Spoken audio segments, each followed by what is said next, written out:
Boa tarde a todos. Quando eu recebi o convite para estar aqui com vocês, foi um mix de emoções. Eu me senti muito honrada, eu me senti muito feliz, mas acho que a emoção que pegou mais forte foi o peso da responsabilidade. Eu estou ao lado de pessoas extremamente capacitadas, eu estou em frente de pessoas que estão há anos lutando pelo direito das pessoas com deficiência. Enfim, Deus me deu a oportunidade de estar aqui falando com vocês. Cada um de nós tem vivências e experiências totalmente diferentes. Mas o que todos nós que estamos aqui temos em comum é o amor pela pessoa com deficiência e a vontade de fazer um pouco mais. A maioria de nós está envolvido com a pessoa com deficiência porque nós temos motivos pessoais. São raras as exceções, mas a grande maioria, a deficiência bateu a nossa porta e por isso nós nos envolvemos com isso. E conosco não foi diferente. Exatamente no dia 2/4, no Dia Mundial de Conscientização do Autismo, nós recebemos o diagnóstico do nosso filho. Ele tinha 13 anos, não foi tão precoce assim. Se eu tivesse acesso aos marcos de desenvolvimento, nós já teríamos descoberto o autismo dele com pelo menos 1 ano e meio. Mas a partir desse dia, a partir desse diagnóstico, a nossa vida mudou totalmente. Eu tinha uma prima que tinha deficiência intelectual, mas nós crescemos como todas as crianças e isso não era nenhum problema para nós. Mas sobre o autismo, o que eu conhecia era de criança que ficava no cantinho da sala se chacoalhando. Eu não tinha a menor ideia do que era o transtorno do espectro autista. Assim como a grande maioria, o que eu conhecia era estereótipo.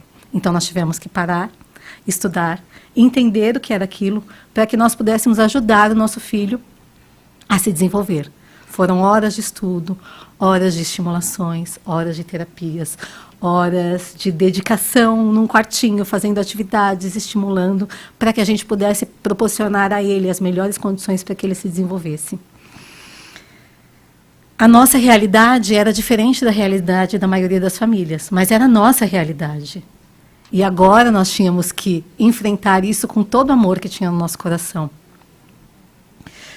Entre tantas descobertas, eu descobri os direitos do autista. Eu sou contabilista, eu sou advogada, mas eu nunca tinha trabalhado nessa área.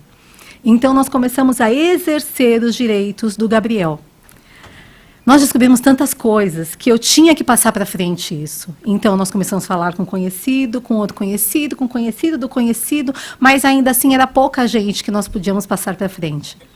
E há uns 4 anos atrás, nós tivemos a ideia do autismo legal. Estava tudo pronto na nossa mente, mas assim como a maioria de vocês, nós não tínhamos tempo para fazer isso. E era uma grande ideia que ficou guardada no nosso coração. Há 1 ano atrás, meu marido falou para mim, vamos tirar o projeto do autismo legal da gaveta e vamos fazer acontecer. E eu falei, ok. Sabe aquele ok de beleza? Porque na minha mente era impossível que a gente conseguisse tempo para fazer isso. Até que um dia eu vi ele falando ao telefone com uma pessoa que estava montando o logo. Aquilo que só existia na minha cabeça agora estava tomando forma. E a partir desse dia, nossa vida teve mais uma mudança. As leis são muito conhecidas e muito bem feitas, na sua grande maioria. Mas o que acontece é que a maioria das famílias não tem ideia das leis. Não tem ideia dos direitos que a lei concede aos seus filhos. E aqueles que têm ideia dos direitos, muitas vezes tentam exercer e não sabem como fazer. E voltam para casa frustrados porque isso não deu certo, porque não funciona, porque a lei só funciona para quem tem dinheiro, ou pior ainda, que a lei só funciona no papel.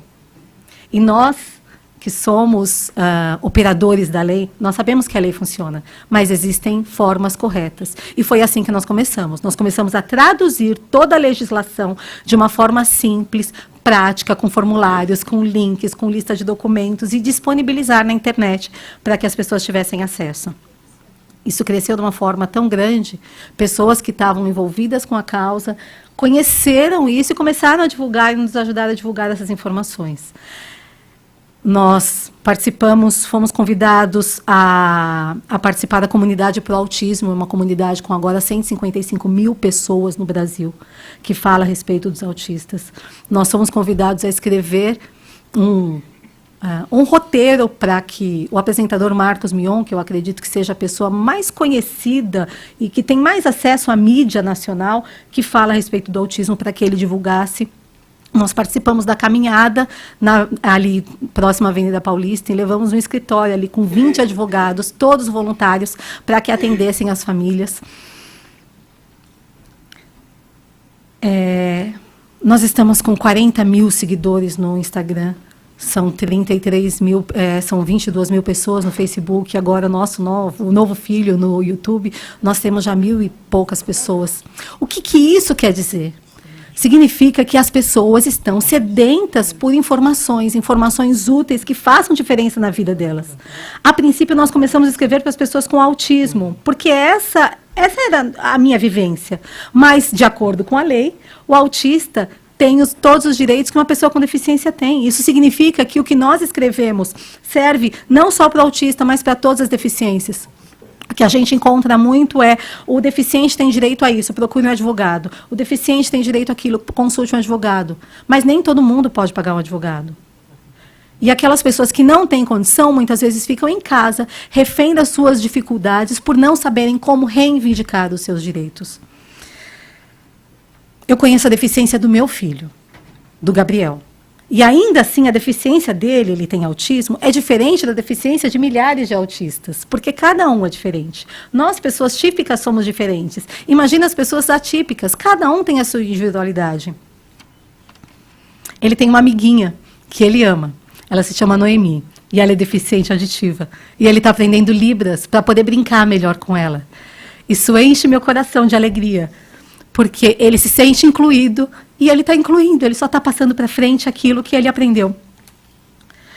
Sabe por que eu estou falando tudo isso para vocês? Porque nós, cidadãos, temos a responsabilidade de ajudar o governo a fazer melhores políticas públicas para os nossos filhos, para as pessoas que nós amamos tanto. Sabe, nós elegemos políticos, o governo cria leis, mas só nós sabemos as dificuldades que nós enfrentamos dentro da nossa casa. E ficar em casa reclamando porque o governo não faz isso, porque o governo não faz aquilo, é muita crueldade. Porque se nós não levarmos até o Estado, até o governo, as nossas dificuldades, muitas vezes eles vão ficar aprovando leis que já existiam anteriormente. Eles vão estar criando regras, sendo que o que nós menos precisamos são leis. As leis são incríveis. O que nós precisamos é que isso seja levado em prática.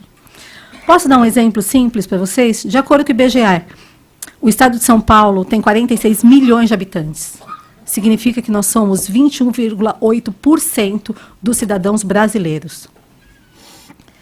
Em São Paulo, nós temos os maiores hospitais, as maiores faculdades, os maiores institutos de pesquisa, de treinamento, de formação. Tudo que acontece em São Paulo vira notícia no Brasil inteirinho.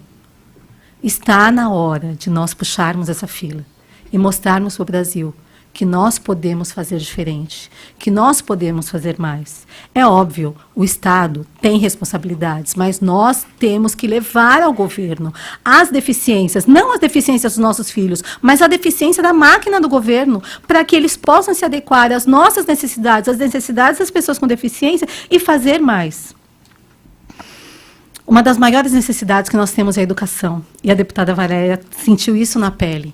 É incrível o trabalho dos professores. Os professores fazem um trabalho extraordinário, mas a grande maioria deles não tem capacitação para trabalhar com crianças com deficiência. Eles querem fazer mais, mas eles não sabem. E educação é uma responsabilidade do Estado. Nós acreditamos que o Estado tem como viabilizar treinamento gratuito para professores que estão espalhados pelo Brasil inteiro. Quando nós falamos em grandes redes escolares, eles podem pagar um professor para que receba treinamento e replique, ou um consultor, ou algum outro profissional que trabalhe ali na escola, adequando a educação às necessidades específicas de cada pessoa. Mas quando a gente fala de escolas de bairros, aquelas familiares onde eles mal têm dinheiro para a folha de pagamento, eles não sabem o que fazer. Eles querem fazer, mas não sabem. O transporte gratuito, por exemplo, interestadual é garantido pela lei federal, o passe livre. Só que, se eu quiser sair de São Paulo e ir para Campinas, uma pessoa com deficiência, eu tenho que pagar. Porque dentro do Estado isso é pago. Vocês percebem que são detalhes, na verdade, que nós sentimos na pele e que nós podemos levar para o Estado, para que o Estado se adeque às necessidades. Vou dar um outro exemplo, a saúde. Saúde é o que mais nós precisamos. Nossos filhos precisam de tratamento adequado. Tratamento adequado e intensivo, porque sem um tratamento intensivo, dificilmente eles vão evoluir, eles vão ganhar novas habilidades.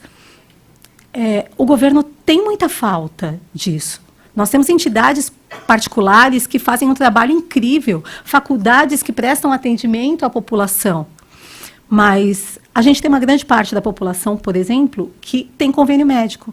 E os convênios têm negado atendimento para os nossos filhos. E muitas vezes, mesmo com todas as orientações que nós passamos, eles recebem essa negatória dos convênios. E eles precisam entrar em juízo para requerer um direito que está garantido em lei. Só que tem um detalhe.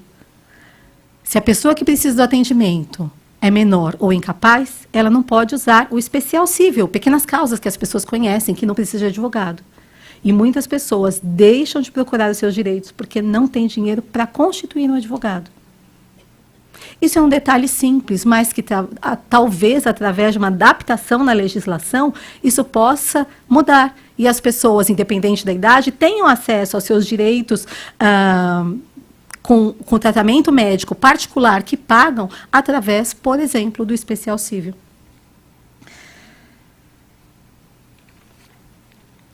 Vocês perceberam que em tão pouco tempo apareceram dores e apareceram soluções ou algumas possibilidades de soluções?